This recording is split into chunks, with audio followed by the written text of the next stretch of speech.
Olá, meu querido irmão e minha querida irmã internauta. Neste momento, vocês assistirão a uma maravilhosa ministração da Palavra de Deus, completamente baseada nas Escrituras Sagradas. Uma palavra que visa a edificação do corpo de Cristo, que visa ao aumento de nossa fé, a edificação da nossa fé, a todos nós que amamos a Deus e que aguardamos pela sua segunda vinda. Você que deseja compreender da palavra de Deus, ser edificado, santificado, curado e liberto, neste momento pegue a Escritura em suas mãos, nos acompanhe nessa mensagem para a glória de Deus. Não se esqueça que no final você pode inclusive compartilhar com seus amigos esta mensagem, pode sinalizar com um joinha aqui embaixo do seu vídeo e mesmo tecer os seus comentários em o nome de Jesus. Mas vamos abrir nossas Bíblias no Evangelho de João, no capítulo 6. Quero pedir bastante atenção a todos, porque embora essa palavra ela não traga exatamente algum tipo de conhecimento adicional ao que os irmãos têm recebido ultimamente, mas é uma palavra que nos orienta, uma palavra que procura nos reorientar e gerar dentro de nós um renovo de disposição de servir a Deus adequadamente. Evangelho de João, capítulo 6, eu quero ler aqui com os irmãos tão somente os versículos 27, 28 e 29. Apenas esses 4 versículos, embora o contexto no qual nós vamos trabalhar seja todo o capítulo 6 deste evangelho. Diz assim, a partir do versículo 27, trabalhai não pela comida que perece, mas pela que subsiste para a vida eterna, a qual o Filho do Homem vos dará, porque Deus o Pai o confirmou com o seu selo. Dirigiram-se, pois, a ele, perguntando, que faremos para realizar as obras de Deus? Respondeu-lhes Jesus, a obra de Deus é esta, que creiais naquele que por ele foi enviado. Apenas esses versículos. Amados, o Evangelho de João, dentro do contexto geral do Novo Testamento, é um evangelho peculiar, um evangelho um tanto diferente. Ele tem uma particularidade muito grande em relação aos demais evangelhos, tanto é que ele próprio, é designado pelos estudiosos como sendo um evangelho à parte dos outros 3. Os 3 primeiros, Mateus, Marcos e Lucas, entendidos e vistos como os evangelhos que trazem a vida de Cristo numa espécie de biografia, procurando trazer a biografia, a história de Cristo, ao passo que João, ele toma um caminho diferente. Ele assume uma perspectiva de Cristo um tanto diferente da de Mateus, de Marcos e de Lucas. Não que seja diferente no sentido de oposição, é diferente quanto à perspectiva. Haja vista que João, ele olha para Cristo enquanto aquele que é eternamente. Enquanto Mateus e Marcos e Lucas estão olhando para os aspectos da obra humana de Cristo, enquanto rei, enquanto servo, enquanto homem, João, ele olha para a perspectiva divina do verbo. Ele apresenta Cristo como sendo o Deus encarnado. O capítulo 1 já começa ligando a pessoa de Jesus Cristo lá na eternidade, com o próprio Deus, quando João diz, no princípio era o verbo estava com Deus e o verbo era Deus. O capítulo 1 de João, portanto, vai demonstrar como que este verbo, que é Deus, este que sendo Deus, se fez homem e entrou na história dos homens para modificá-la. Ele veio dos céus, se fez homem, identificando-se com o homem, para salvar o homem, para transformar o homem, para modificá-lo, de maneira que agora os homens em Cristo possam alcançar o cumprimento do propósito de Deus em suas vidas. Mas aqui é que está talvez o grande problema que nós vamos encontrar abundantemente em todo o Evangelho de João. Não um problema do Evangelho, mas um problema que João traz constantemente. Em quase todos os capítulos ele traz uma tônica, que quanto a nós e a nossa experiência, causa um pouco de preocupação, um pouco de temor. Como o apóstolo Paulo, ele disse na sua carta, em uma de suas cartas, que ele temia pela igreja, ele tinha um temor no coração, de que de alguma maneira a igreja ela fosse seduzida pelo maligno, fosse seduzida pela serpente e eventualmente pudesse se afastar da simplicidade e pureza que são devidas a Cristo. Ou seja, a preocupação que o apóstolo tinha em relação à igreja é uma preocupação que nós, deste ministério, também possuímos. Ou seja, temos uma preocupação de que nós todos possamos, de alguma maneira, apesar das dificuldades, das fraquezas, possamos nunca errar o alvo e nunca perder o alvo da nossa vida cristã individual e coletivamente falando enquanto ministério. Isso porque ministério é algo muito sério. Eu sei que algumas pessoas relativizam pensando assim, ora, nós podemos congregar em qualquer lugar. Bem, de um certo modo isso é verdade, porque é uma escolha que você tem no seu coração, que você se propõe congregar aqui ou congregar ali. Porém, a questão do congregar é uma questão muito séria, porque ministério tem uma denotação diferente de igreja. Você olha, igreja é igreja, até porque todos os filhos de Deus são igreja. A despeito de onde se encontrem, são igreja, porque igreja não é uma denominação, igreja são pessoas que creram no Evangelho, foram compradas pelo sangue de Cristo, foram lavadas, purificadas, regeneradas e pertencem a Deus. Agora, tratando-se de ministério, aí há uma certa diferença, porque ministério não é mero ajuntamento de pessoas salvas. O ser ministério implica uma consciência acerca da verdade. Ser ministério é ter uma atuação no mundo, é ter um acesso às pessoas, de uma maneira geral, de modo a termos todos uma única direção. O problema da verdade é um problema antigo. O que é a verdade? Em que consiste de fato a verdade? Então, os muitos ministérios, eles traduzem as muitas maneiras de se enxergar a verdade, ou de se perceber a verdade, ou sobretudo de interpretar a verdade. Nenhum ministério diria, olha, nós não temos a verdade. Todos os ministérios dirão, não, nós temos a verdade, nós conhecemos a verdade. E ainda vão citar João capítulo 8, versículo 32, que diz, e conhecereis a verdade vos libertará. Agora, o problema é que a verdade é una. A verdade não pode ser contraditória consigo mesma. Então, no momento que nós vemos no mundo uma confusão religiosa, uma confusão de pensamentos, em que há muitas teologias e muitas linhas de pensamentos que não se harmonizam porque dizem coisas contrárias umas às outras, nós não podemos aceitar ou acreditar ou entender que a verdade seja essa confusão do modo como se vê. O fato é que a verdade é Cristo e esse Cristo de Deus nos é revelado na Escritura Sagrada. Então, ser ministério é uma questão muito séria no sentido daquilo que você crer, a direção que você recebe, o alvo para onde você está caminhando. Então, quando você escolhe um ministério, você está escolhendo uma direção, você está escolhendo uma compreensão, porque estando você inserido ministerialmente numa assembleia de pessoas que pensam de determinado modo, você agora será conduzido e tudo que esse ministério fizer será uma condução no seu coração, uma condução na sua mente. E, portanto, é preciso que cada um de nós venhamos nos certificar de que nós, de fato, estamos num ministério que busca esta verdade a despeito de qualquer outra coisa. A verdade de Deus na pessoa do seu Filho.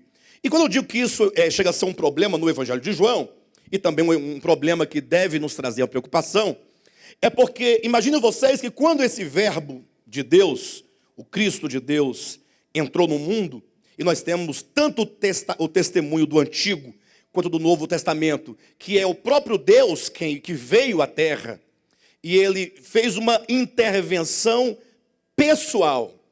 Porque, embora Deus tenha dito, falado muitas vezes, e de várias maneiras, aos pais, pelos profetas no Antigo Testamento, somente quando o Verbo se encarna é que o homem tem uma relação pessoal com Deus. Essa relação pessoal é porque o Verbo se fez carne, o Verbo se fez homem. Não se trata agora mais de uma profecia acerca dele, nem de uma tipologia que aponta para ele. Não se trata simplesmente de alguma coisa que a ele se refira ou faça menção, mas agora é o próprio Deus quem veio à terra. E quando Deus vem à terra, então, nós já não precisamos mais das interpretações humanas, nem mesmo das Escrituras, porque o Cristo de Deus é a substância da verdade. Os irmãos entendem o que eu estou dizendo? Cuidado para não relativizar a Escritura. Eu quero dizer que os judeus, há muito estavam ali com as Escrituras hebraicas. Gênesis, Êxodo, Levítico, Números, Deuteronômio. Ali o Pentateuco, a Torá, o livro de Moisés. Maravilha. Eles também tinham os salmos, que se refere tanto aos salmos quanto aos demais livros poéticos, como Lamentações, como o Cântico dos Cânticos, os Provérbios, o livro de Jó, enfim.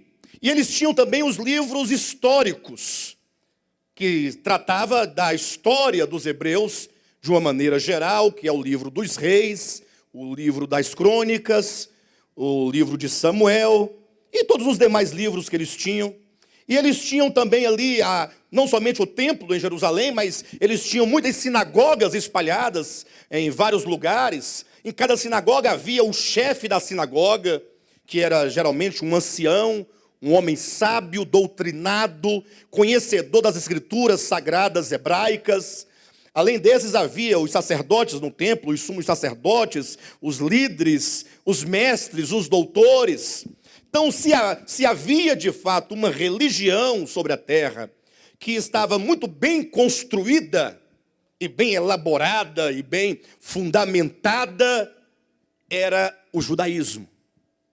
Era um povo que não tinha escolha, inclusive, de não ser dessa religião dos judaizantes, dos judeus, porque a religião ela estava mesclada com a vida social de todo o povo, com a vida econômica, com a vida política, com a vida civil. Ou seja, ser um israelita era ser um judeu inserido naquela religião automaticamente. Aos 8 dias de nascido, o homem já era circuncidado, já recebia a marca. Então, imagine agora, anos a fio, ali naquela segurança religiosa. E aí você vai comparando com a sua segurança religiosa, com aquilo que você recebeu na sua vida, na infância, dos seus pais, todo esse legado religioso. E eles se descansavam no fato de que eles tinham os patriarcas, que era Abraão, Isaque e Jacó. Eles tinham os reis, sobretudo o rei Davi, a quem foi prometido um trono eterno. E, sobretudo, eles tinham Moisés e os profetas, aqueles que receberam as escrituras do Antigo Testamento por inspiração divina, ou que também escreveu os livros e legou ao povo. Então imagine os irmãos que havia uma segurança no coração quanto àquilo que eles acreditavam. Imagine você voltar a 2000 anos e você poder ver o templo e ver o povo ali celebrando as festas, os cultos, os ritos, as cerimônias. E você então, conversando com essas pessoas, poderia perceber a convicção que eles tinham acerca de que aquilo que eles tinham recebido e o modo como eles compreendiam era a verdade. Jamais um judeu bem instruído diria, não, nós não temos a verdade. Pelo contrário, dizendo, nenhum dos povos possui a verdade. Se alguém possui sobre a terra a verdade, somos nós, os hebreus. E essa segurança, essa crença, eu nem direi essa fé, porque fé é algo muito diferente de uma mera crença, de uma mera profissão filosófica religiosa. Mas aquela crença que eles possuíam era algo muito forte. Dificilmente alguém poderia convencê-los do contrário. De sorte, então, imagina os irmãos, que vindo, como diz o apóstolo Paulo, a plenitude do tempo, Deus enviou o seu Filho, nascido de mulher, que se fez homem, ou seja, o Verbo de Deus entrou no mundo. Capítulo 1 de João, deste evangelho de João, é muito claro com respeito a esta entrada. A luz entrou no mundo. A verdade entrou no mundo. Tínhamos ali a exata expressão do Deus que ninguém jamais viu, nem era capaz de ver. Temos ali o Deus do povo de Israel, o Deus criador, o Deus verdadeiro, o Deus do sábado dos hebreus, o Deus da lei de Moisés, o Deus da aliança do Sinai, o Deus de Abraão, o Deus de Isaac, o Deus de Jacó. Ora, não era de se esperar então que neste momento, quando esse Deus de Abraão, de Isaac, de Jacó, de Moisés, de Davi, viesse a esse povo que o aguardava, que houvesse ali uma grande celebração? Ou não? Houvesse ali uma grande harmonia. Afinal, esse Cristo de Deus que vem é a corporificação da lei dos profetas. Então, deveria ali haver uma grande explosão de alegria e uma recepção desse verbo, porque agora a esperança havia chegado. Que maravilha! Mas, paradoxalmente falando, isso não aconteceu. Ocorreu exatamente o oposto. Ele veio para o que era seu. Ele veio para os seus. Porém, os seus não o receberam. Ora, tudo bem que os pagãos não o recebessem, porque cria em outros deuses, né? Cria em outras teologias, vamos colocar assim, cosmogonias e outras coisas mais. Tudo bem que os romanos não o aceitassem, ou que os gregos o rejeitassem. Agora, os hebreus, os irmãos nunca pararam para pensar um pouco como pode ser isso? É algo que foge do nosso entendimento, porque os hebreus eram um povo, ou foi um povo, que desde o nascimento da nação, que eles são um povo preparado para receber o Messias.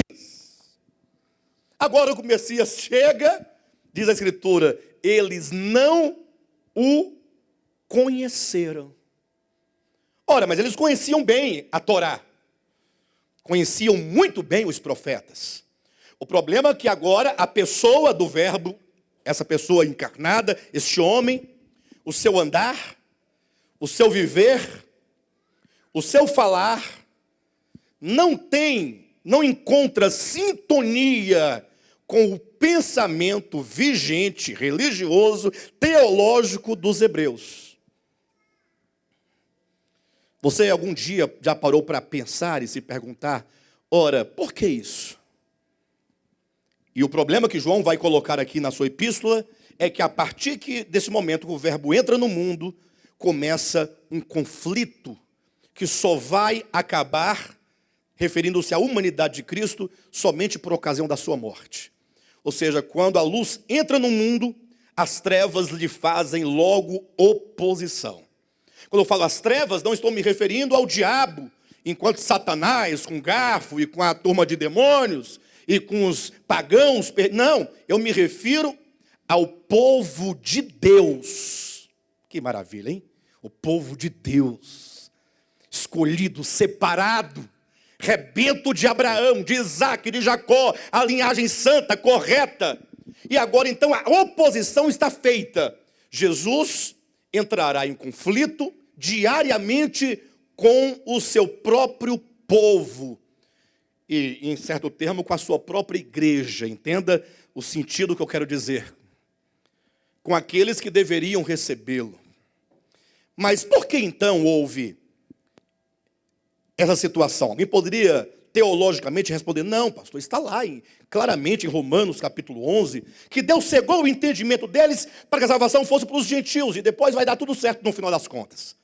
Mas essa resposta, ela não responde efetivamente o fenômeno, só responde o fato. Ou seja, o fato é que eles não viram, não conheceram, por qualquer que seja a natureza ou a razão ou a fonte daquela cegueira. A pergunta é, como pode ser isso? Quais eram os elementos que estavam envolvidos nesse conflito da luz e das trevas? O que de fato passava na mente, no coração daqueles hebreus que obstruía esse diálogo com Cristo e essa recepção e essa compreensão automaticamente. E isso, quando nós lemos a Escritura, nós vemos isso no Evangelho de João, esse conflito. Cristo e o seu povo, Cristo e os judeus, Cristo e os líderes religiosos, Cristo e os sacerdotes, um conflito constante. Só que nós não podemos simplesmente ler a Escritura, ver o conflito e ficar pensando nesse conflito lá há 2000 anos e nos esquecer que esse conflito é apenas o relato histórico de um conflito que sempre houve ao longo de toda a história. Porque Deus que é a essência de toda vida e de toda verdade e de todo bem, jamais pode simplesmente ser reduzido a um livro. Talvez tenha sido esse o primeiro grande erro dos hebreus. Achar que o livro dos hebreus, aquela Bíblia hebraica, traduzisse com perfeição a verdade eterna. E não somente se reduzir a um livro, mas esse Deus que é origem e fonte de todas as coisas, pura bondade, amor, graça, misericórdia, não pode ser reduzido à minha interpretação que eu dou dele na minha leitura deste livro. E aqui está, talvez, o primeiro e grande obstáculo. O capítulo 6 de João nos situa dentro de um contexto destes. Nós vamos encontrar aqui, capítulo 6, ele começa dizendo, no versículo 4, ora, a Páscoa, festa dos judeus, estava próxima. Então, uma vez que os judeus tinham 7 festas anuais, eram as festas que marcavam o calendário religioso, que estruturava toda a ideia teológica dos hebreus, eram essas festas, incluindo o sábado do 7º dia. O fato é que os hebreus tinham uma concepção dessas festas, e agora quando o verbo de Deus entra no mundo, ele vê lá essas festas que ele próprio, inclusive, foi quem ordenou. Não foi Deus que ordenou a Páscoa, não foi? Só que agora, aquele que ordenou a festa da Páscoa, diante de uma festa da Páscoa, fica pensando, o que tem a ver essa festa da Páscoa com a verdadeira Páscoa? Essa é a pergunta. Mas os hebreus não pensavam assim, eles pensavam, não, a Páscoa é uma festa que acontece no dia tal, do mês tal, em razão de tal evento, que está em Êxodo capítulo 12, a nossa história, Deus nos libertou do Egito, e agora então, todo ano, nós temos que matar um cordeiro, nós temos que assar esse cordeiro, e temos que comê-lo com pães asmos e com ervas amargas. Daqui a pouco estão lá eles, todos os anos, comendo cordeiro assado, comendo pão e tomando chá de ervas amargas. Para eles, o comer o cordeiro assado, o tomar o seu chimarrão e comer o seu pão, era aquilo que Deus pediu que fizesse. Eles não conseguiam perceber que neste evento da Páscoa, está narrado em Êxodo 12, existe latente uma verdade, que é uma verdade divina, que é uma verdade eterna, e que ela está ali simplesmente porque aprove a Deus que ele se utilizasse daquele contexto histórico para ali ela estar presente, mas a verdade não tem relação direta com aquela cerimônia, com aquele rito. Os irmãos entendem o que eu estou dizendo? Porque nós colocamos geralmente a nossa fé nas coisas. Crer em Deus excede a qualquer rito, qualquer comportamento, qualquer cerimônia. É algo que deve estar no coração, é algo que te liga ao eterno, que te conecta a Deus, que te leva de volta a Deus, que transforma a sua mente, que transforma seu coração, que muda a sua alma, que te faz uma pessoa melhor, uma pessoa por meio de quem Deus pode, então, se expressar. Só que os judeus não, eles estavam ali se preparando para a Páscoa, e Jesus, então, quis ensinar-lhe, ou ensinar a eles a verdade acerca da Páscoa. Queria trazer um ensinamento. Em outras palavras, queria trazer uma realidade espiritual da Páscoa. de modo que eles, se entendessem isso, eles não ficariam mais presos naquela estrutura de um calendário, de um dia do mês, do ano, como se aquilo agradasse a Deus. Automaticamente, olhem para mim em nome de Jesus, procure se situar dentro desse contexto. Se os hebreus entendessem, então, o espírito da Páscoa, eles abandonariam aquele rito. Ora, o rito era necessário até que a compreensão daquela verdade chegasse no seu ápice. Não que o rito não tivesse nenhum significado, nenhuma importância. Tinha, mas uma importância em razão da infância do povo. Mas uma vez que o povo entendesse a verdade ali subtendida, embutida, latente, agora eles bastariam viver isso. Foi aí então que o Senhor, numa certa situação, ele multiplicou os pães e deu para toda uma multidão comer os pães. Diz a Bíblia que 5.000 homens, aproximadamente, comeram dos pães, se fartaram, e ainda restaram 12 cestos cheios. Isso de 5 pães, comeram 5.000 homens, fora as mulheres e as crianças, e ainda sobraram 12 cestos cheios. Então, ao primeiro momento, qual que é a ideia? Gente, que maravilha! Que maravilha! Porque, de repente, nós encontramos um homem que, tomando 5 pães, ele consegue alimentar 5.000 pessoas. E depois que 5.000 pessoas comeram aqueles pães, ainda sobraram 12 cestos cheios de pães. Nós encontramos aqui a galinha de ovos de ouro. Ou não? Mas quem quer perder essa boquinha? Vai andar com aquele que multiplica os pães. Faltou o imposto, ele manda buscar na boca de um peixe a moeda. Faltou o pão, ele multiplica os pães. Já imaginaram que coisa maravilhosa? Se está doente, ele cura. A sogra de Pedro estava com febre, curou a febre passou. Pronto, que maravilha. Não tem que ir mais na farmácia, levar injeção, nem no médico. Ele resolve todos os problemas. Até aí, não teve conflito algum. Porque a despeito da teologia do povo de Israel, havia ali um benefício. Então, é neste momento que a religião se apropria de Cristo, o segue, o aplaude, o elogia, o propaga. Todos estavam aqui com Cristo. A Bíblia diz uma multidão de pessoas comendo pão e comentando e falando. Que maravilha! Pães multiplicados. Onde já se viu isso? Jesus despediu as multidões. Elas foram embora. Jesus subiu para orar um monte. Seus discípulos passaram para outra banda. Mas no dia seguinte a multidão já voltou cedo. Pessoal, cadê o Cristo? Cadê aquele que multiplica os pães? Que coisa maravilhosa, acho que nós agora encontramos, aquilo que nós precisávamos tanto, alguém que tivesse poderes de resolver nossos problemas. Aí então foram encontrar Cristo do outro lado do mar. Chegando lá, as multidões olharam para Cristo. Mas Senhor, que maravilha ontem, que culto maravilhoso de ontem.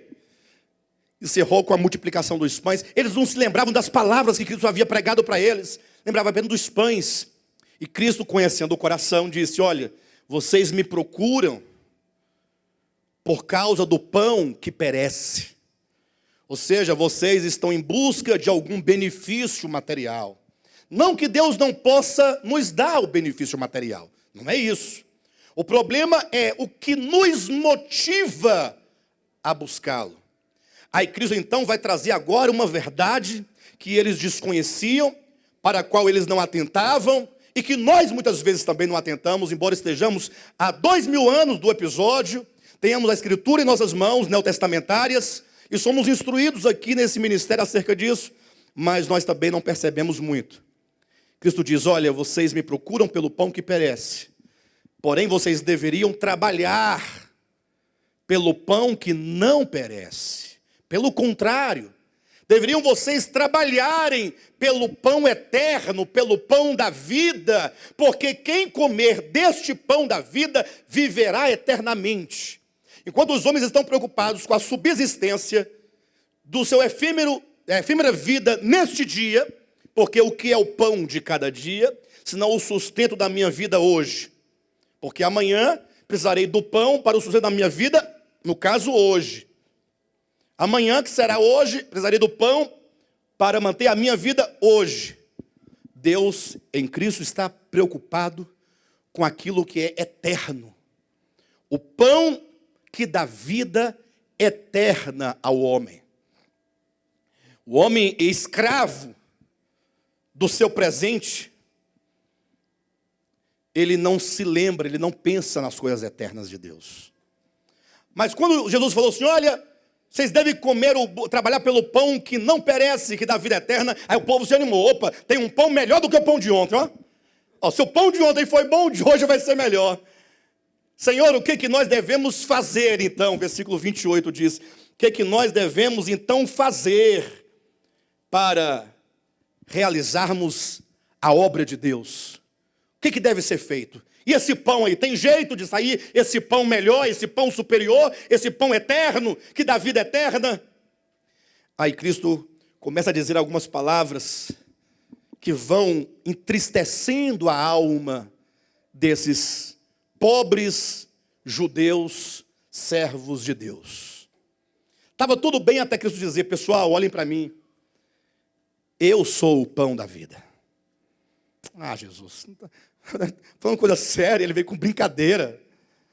De pão, Jesus, de pão. O Senhor ontem multiplicou pães. Sim, mas eu estou falando de um pão que não perece, um pão eterno, que dá vida eterna. Só que aí, essas palavras, elas fugiam muito das ideias que os judeus tinham acerca da verdade. Verdade para eles era se assentarem numa mesa, com cordeiro assado, com pães asmos, com vinho, com ervas amargas, lembrando Moisés lá no Egito, lembrando as pragas, lembrando o faraó, lembrando os açoites, lembrando ele saindo do Egito, aquela história material dos hebreus, fazia sentido para os hebreus. Mas eu sou o pão da vida, quem come da minha carne e bebe do meu sangue tem vida eterna, isso não fazia nenhum sentido para os hebreus. Nenhum sentido. Até porque quando Jesus disse, eles perguntaram para Jesus, o que devemos nós fazer para realizar as obras de Deus? Jesus respondeu, ora, a obra de Deus é esta. 2 pontos.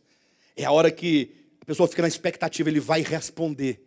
Ele agora vai nos dar a cartilha da obra de Deus. Ele vai nos instruir no caminho da causa de Deus, da obra de Deus. E eu pergunto aos irmãos, seja honesto consigo mesmo. Não olhe para o irmão ao seu lado, olhe para você. Você quer fazer as obras de Deus? Você deve responder para si mesmo. Talvez você não saiba responder isso. Porque talvez você não saiba o que são as obras de Deus. Ou talvez você diga que quer fazer até o momento que você descobre que as obras de Deus não são aquelas que você pensava que era. E aí você fica frustrado e descobre que você não quer de fato. Nunca quis de fato, mas você apenas pensava que queria porque você estava enganado com respeito ao que era ou que seria ser a obra de Deus. Mas se você fala, não, eu quero fazer a obra de Deus. Não tem coisa mais certa no meio cristão, é essa tal de obra de Deus. Para quem você chegar, não, nós estamos fazendo a obra de Deus. Você pode ir em qualquer igreja evangélica, qualquer uma que seja, desde aquelas mais macumbeiras, até aquelas mais tradicionais, meio mortas, que canta aqueles hinos do cantor cristão. É daquelas que baixam espírito e aquelas que não baixam espírito nenhum. Não importa. Todas dirão. Inclusive aqui. Podem vir aqui também. Não vai ser diferente. Todos dirão, nós fazemos a obra de Deus. Nós somos servos de Deus. Porque isso já faz parte de um jargão. Está todo mundo fazendo a obra de Deus. Mas você imagine se todo mundo, ou todo o mundo cristão, estivesse fazendo a obra de Deus. Que maravilha não seria? o mundo não estaria deste modo. Mas aqui está a questão. Quando a verdade, ela se encarna, e ela vem ao mundo, e ela se comunica com o homem, é neste momento que nós vemos que a nossa religião precisa sofrer mudanças. Nossas crenças precisam sofrer mudanças. É neste momento que nós somos confrontados com essa palavra encarnada, que nós descobrimos que estivemos errados toda a vida, embora sempre estivemos certos. Porque o mais comum que existe é estarmos errados estando nós certos. Como é que alguém pode estar certo e errado ao mesmo tempo? Certo porque tem seus fundamentos na Escritura. Errado porque o seu fundamento na Escritura, ainda que o fundamento não fora compreendido à luz da revelação. Você vai dizer que os adventistas do sétimo dia, eles estão errados em guardar o sábado? Ora, vocês nos condenam porque nós separamos para Deus um dia? E ainda nos condena porque o dia que nós escolhemos foi o dia que Ele guardou? Qual é a ciência disso? Por isso que eles não conseguem entender por que nós não guardamos dia nenhum. Porque para eles, qual é o pecado de se guardar um dia? Separar 24 horas para Deus. Isso é até de certo modo louvável ou não? E ainda mais porque esse dia não é o domingo, que tem uma certa relação no nome, pelo menos em algumas línguas, com o paganismo. Não, eles escolheram o sábado. Porque, ora, mas então eles estão certos. Ora, e por que eles estando certos, estariam errados?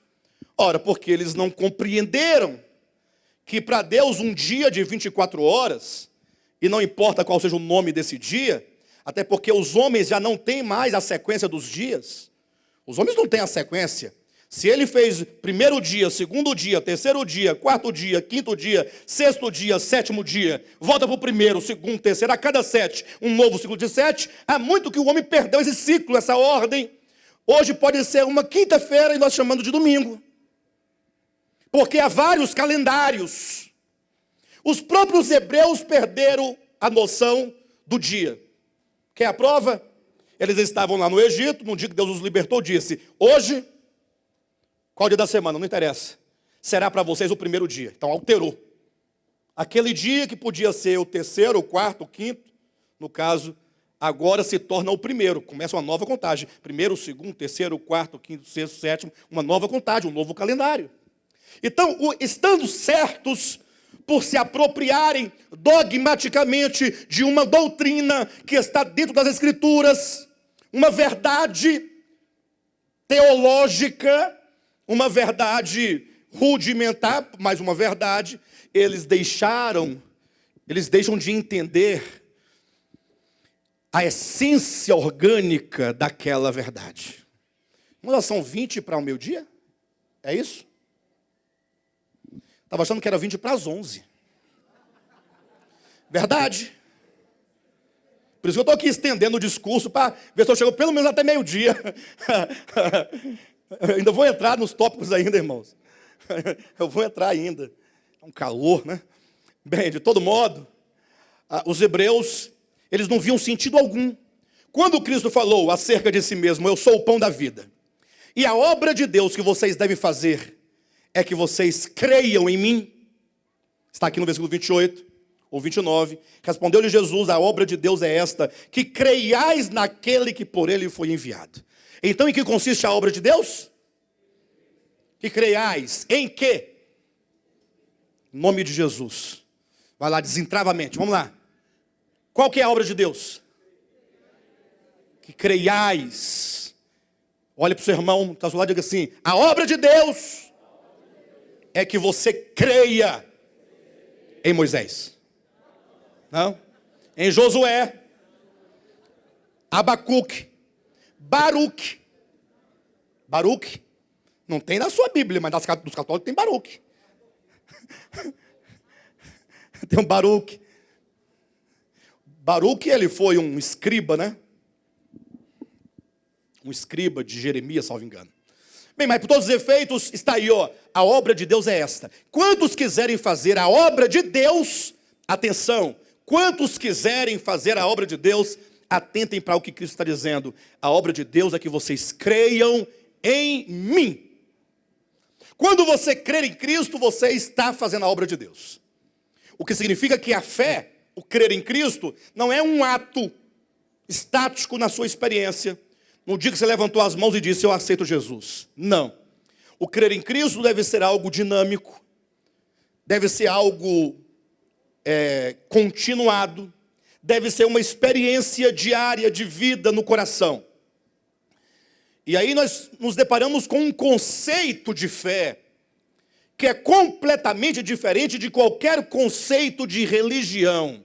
Entenda a religião como sendo uma estrutura organizada de homens ou dos homens que estruturam pensamentos acerca de Deus. Eles podem apresentar para você qual é o conceito que eles têm acerca de Deus dentro de uma estrutura teológica. Ao passo que agora Jesus fala assim, olha, vocês devem crer em mim, olhem para mim. Jesus disse, olhem para mim, eu sou o pão vivo e vocês devem comer este pão que sou eu. Vocês devem comer a minha carne e devem beber o meu sangue. Diante dessa verdade, e os irmãos já devem saber, que eu já disse aqui outras vezes, que Jesus falou com bastante propriedade e profundidade, embora com palavras simples, a relação do crer nele com o comer da sua carne e beber do seu sangue. Ele quis dizer o seguinte, olha, comer a carne e beber o sangue do outro é receber as virtudes, o pensamento, o coração do outro para dentro de si. Isso porque a prática de se comer carne humana, alguns o chamam geralmente de canibalismo, né? A ideia, ou os povos que praticaram isso, no seu tempo, não o faziam por uma questão gastronômica. Não. Eles não comiam as pessoas uns aos outros como se fosse a sua refeição diária. Quando eles praticavam a antropofagia, comer homens, eles o faziam por uma questão, era um rito mágico. Eles acreditavam que havia uma magia naquele rito, de sorte que as virtudes daquele que seria sacrificado, a força, a sabedoria, o conhecimento, tudo aquilo que havia de espiritual naquela pessoa, ao ser comido por aquela tribo, seria transferido. Eles comiam aquela pessoa num ato de transferência, de receber para dentro de si aquilo que aquela pessoa sacrificada era na sua essência espiritual. Cristo se apropriando dessa ideia, é apenas uma ideia.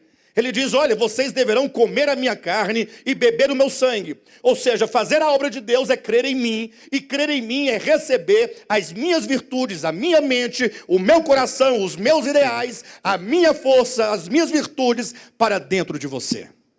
Naquele momento, entenda, a ideia é que agora, uma vez recebido a esse Cristo, agora Cristo passa a habitar o seu interior. O problema é que os hebreus não estavam em condições de entender e de receber tal conceito. Eu pergunto para você, você mudaria o seu conceito? Você deixaria de celebrar a Páscoa do modo como era celebrado? Para então, agora falar, agora eu vou comer a carne, beber o sangue de Jesus? Não é estranho? Fala a verdade. É um pouco estranho. É neste momento, então, que os homens fazem resistência. Aqui eu quero rapidamente, em poucas palavras, apontar 4 problemas, ou pelo menos 3 problemas, ou 4 problemas e uma saída. Para você que está dentro desse processo de compreensão da verdade de Deus. O primeiro é, quando aquela multidão se depara com Cristo, eles têm um primeiro obstáculo. O primeiro obstáculo é a visão material que eles têm acerca da verdade e da busca material que eles têm pela via religiosa da verdade. Ou seja, os homens queriam pão, eles trabalhavam pelo pão que perece. E quando Cristo fala trabalhar pelo pão que não perece, ele não está dizendo do trabalho físico para se conquistar o pão material da padaria, não. Ele quer dizer, vocês estão trabalhando, esse trabalho é o servir a Deus. Esse serviço a Deus para vocês tem um fim material, porque vocês se fiam nos seus ritos, nas suas cerimônias, na sua igreja, na sua obra, aquilo que vocês podem realizar em nome de Deus e para Deus. Entretanto, vida cristã consiste em algo superior, algo diferente. Então, o primeiro obstáculo que se enfrenta hoje é o problema do materialismo. Não somente o materialismo enquanto coisas da terra, mas uma mente materialista que não consegue conceber a Deus fora dos esquemas espaço-temporais que os homens estabelecem acerca de Deus. Ou seja, você tem uma visão de Deus, você tem uma visão de culto, tem uma visão de serviço a Deus, e você não abre mão disso, porque você não consegue ver sentido algum em você simplesmente crer, no sentido de receber, e agora desenvolver uma relação pessoal, uma comunhão com esse Cristo interior que habita em nós e que é capaz de nos mudar completamente. O segundo obstáculo é exatamente agora a resistência que se faz frente a uma determinada verdade, porque não se pode compreender no primeiro momento esta verdade. Quando Cristo disse: quem come a minha carne e bebe meu sangue tem a vida eterna, o povo falou assim, agora, aí parou. Até aí tudo bem, que ele era o pão vivo, isso não é muito, não dá para receber bem isso, mas quando ele diz comer a carne e beber o sangue, aí não dá. Não dá. Até enquanto ele é o pão da vida, nós não estávamos satisfeitos, mas agora, neste momento, nós não temos como simplesmente permitir que esse Jesus pregue tamanha heresia. Comer a carne, beber do sangue, não tem fundamento. E ainda assim, mesmo Cristo, dizendo, não pessoal, calma, não se desesperem, eu não estou me referindo à minha carne, ao meu sangue, literalmente. Isso porque a carne para nada aproveita.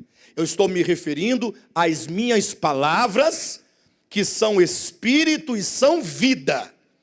Ou seja, comer a minha carne e beber o meu sangue é o mesmo que vocês receberem as minhas palavras. Ainda que Cristo tenha assim explicado, não teve jeito.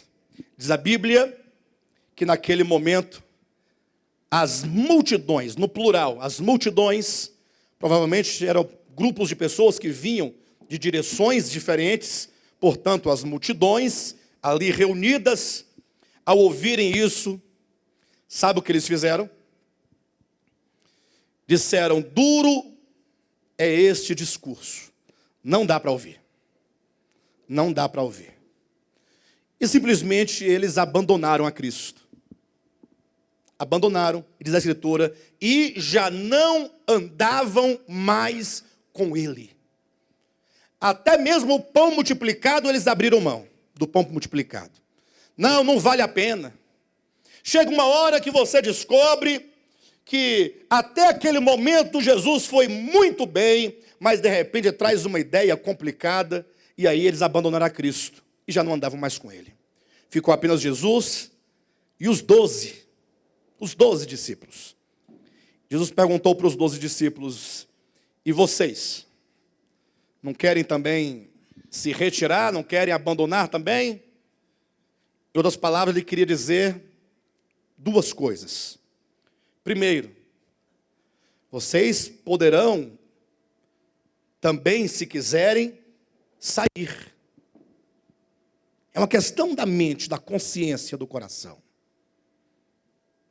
Se o que vocês buscam não é a verdade, então vocês podem sair, porque as multidões foram embora, porque elas não buscavam a verdade, e quando a verdade chega, a multidão não suporta a verdade. A verdade lhe é uma ofensa. Saíram ofendidos com Cristo, porque ele simplesmente não repetiu os ritos, não ratificou as cerimônias, pelo contrário, apenas disse, coma o pão da vida que sou eu mesmo e vocês terão vida eterna. Tudo de que vocês precisam é o pão da vida. Mais nada. A multidão não dá conta. A multidão se escandaliza. A multidão se ofende profundamente e ela abandona. Quando Cristo diz para os discípulos: e vocês também não querem abandonar? Em outras palavras, se o que vocês buscam não é a verdade, vocês poderão partir também. Porque o que Cristo buscava não era multidão. Ele buscava pessoas que pudessem conhecer a verdade, para que essa verdade fizesse efeito neles, e uma vez fazendo efeito neles, eles pudessem agora servirem de apêndice de Cristo, para que essa verdade alcançasse outras pessoas, e assim pessoas fossem curadas pela verdade, e servindo elas agora de canal de Deus para levar essa verdade, a verdade pudesse se multiplicar, não somente na compreensão, mas sobretudo no seu papel de cura e de libertação das pessoas. Em segundo lugar, ele queria dizer assim: ainda que vocês 12 voltem também, e eu fique sozinho, eu vou continuar em direção ao alvo.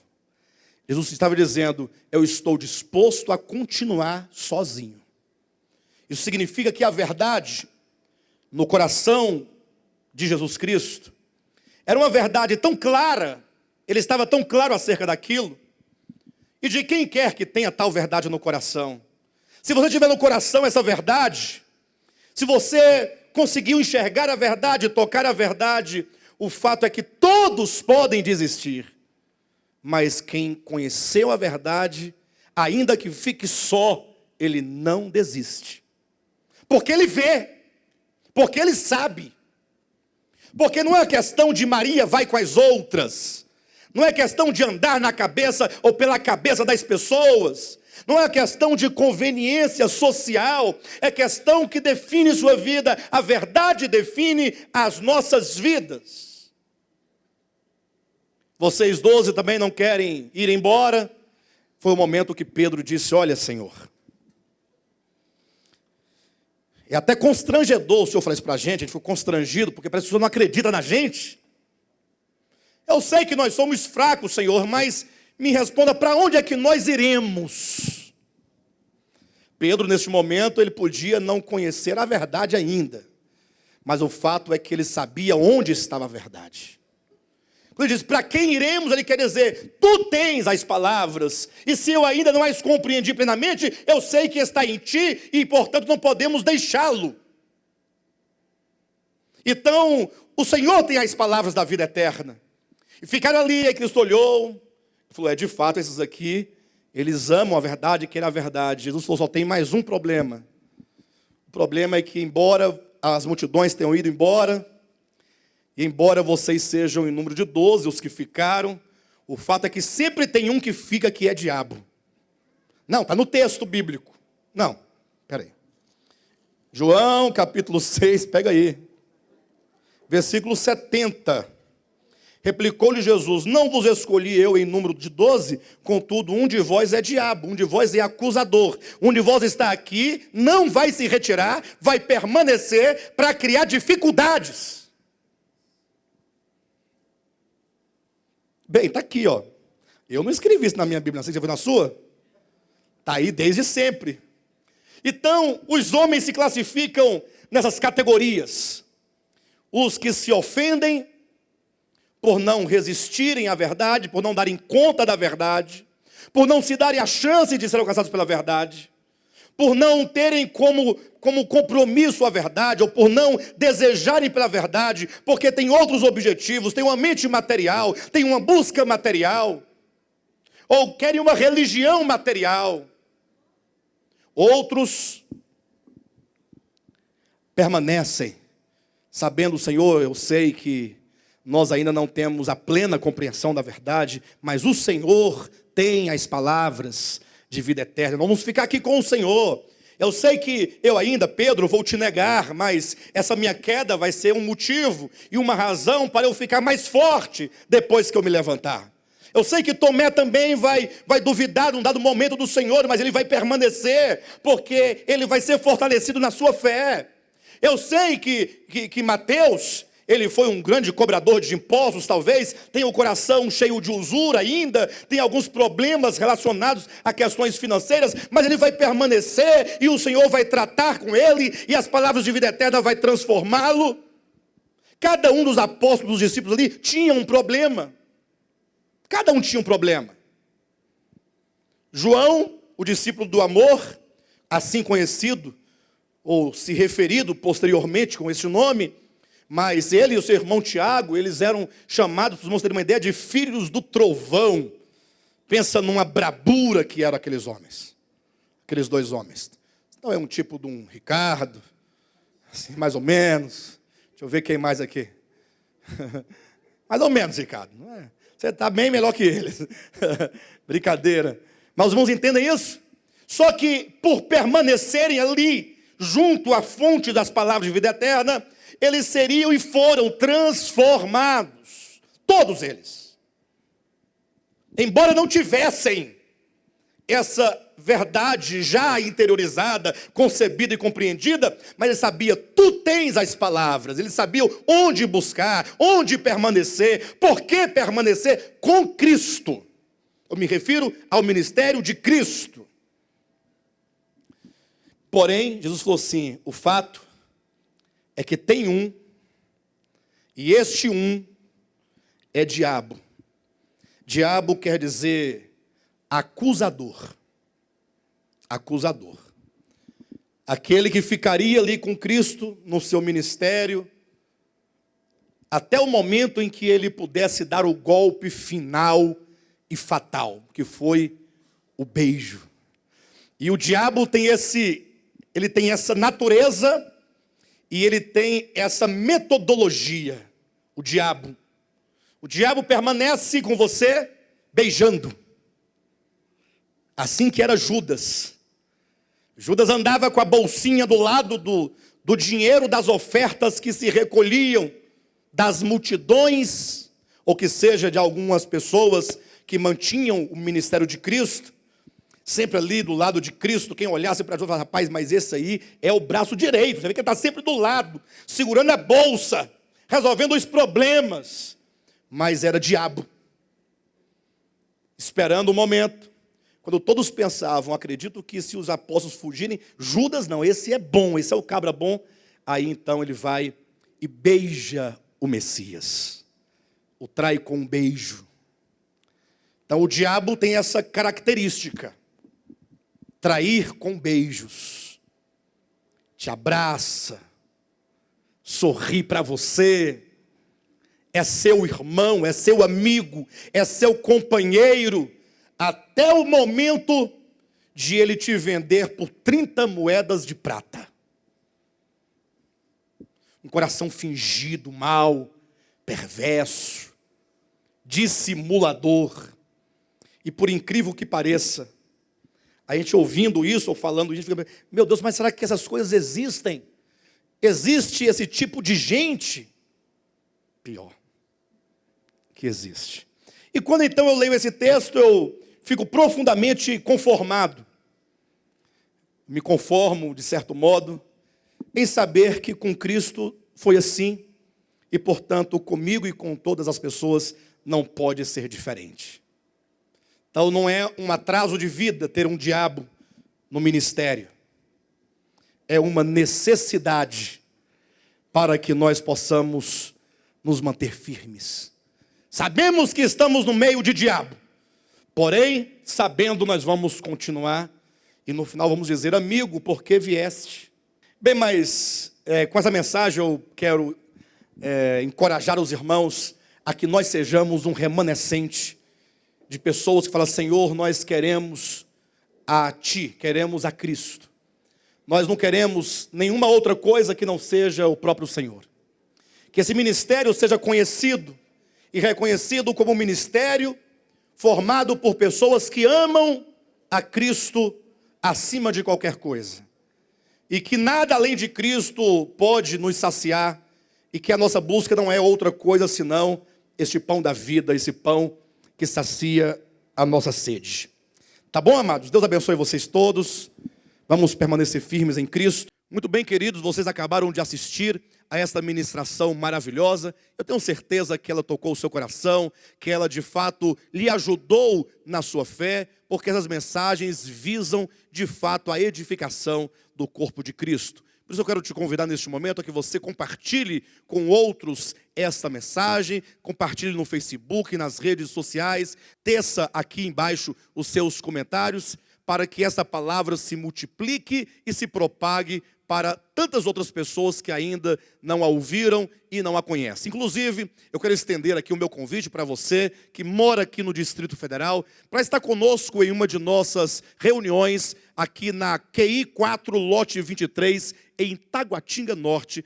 Todas as quartas e domingos nós estamos aqui reunidos, sempre com uma poderosa e maravilhosa palavra de Deus sendo ministrada ao nosso coração. Domingo às 9 horas da manhã e às quartas-feiras às 20 horas. Venha, faça-nos uma visita para que possamos nós estreitar a nossa comunhão para a honra e glória do nome de Jesus Cristo. Há também a nossa igreja em Guarulhos, em São Paulo, a nossa igreja em Planaltina, Distrito Federal, e também a nossa igreja em Goiânia. Consultando o nosso site, devoltaapalavra.com, vocês terão acesso aos endereços, aos dias de cultos e mesmo os contatos com os respectivos pastores para a glória de Deus. Vamos juntos lutar pela fé cristã, pela fé do Evangelho, para a glória de Deus. Amém.